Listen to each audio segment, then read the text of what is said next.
الرحیم۔ عورت کو جو ماہواری آتی ہے، عربی میں اسے حیض کہتے ہیں۔ پہلے تو یہ سمجھنا چاہیے کہ یہ ماہواری کا خون کیا ہوتا ہے، کیونکہ عورت کو اس کے علاوہ استحاضہ بھی آتا ہے، بیماری کا خون۔ اسی طرح بچے کی ولادت کے بعد بھی یہ خون اس کو نظر آتا ہے، جس کو نفاس کہتے ہیں۔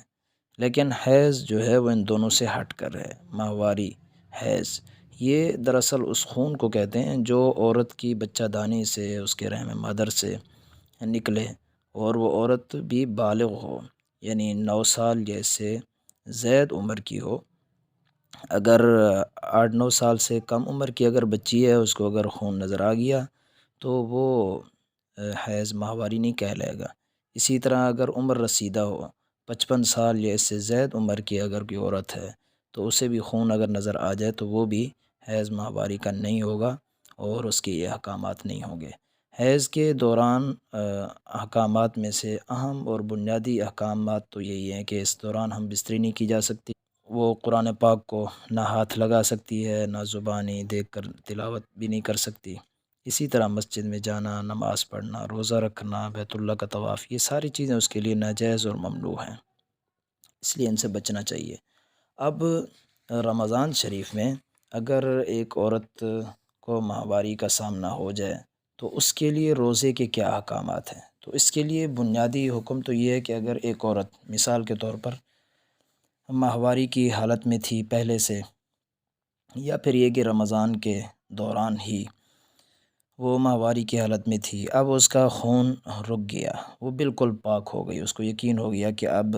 ماہواری کے ایام میرے ختم ہو گئے، تو اب دن کا وقت ہے، روزے کا وقت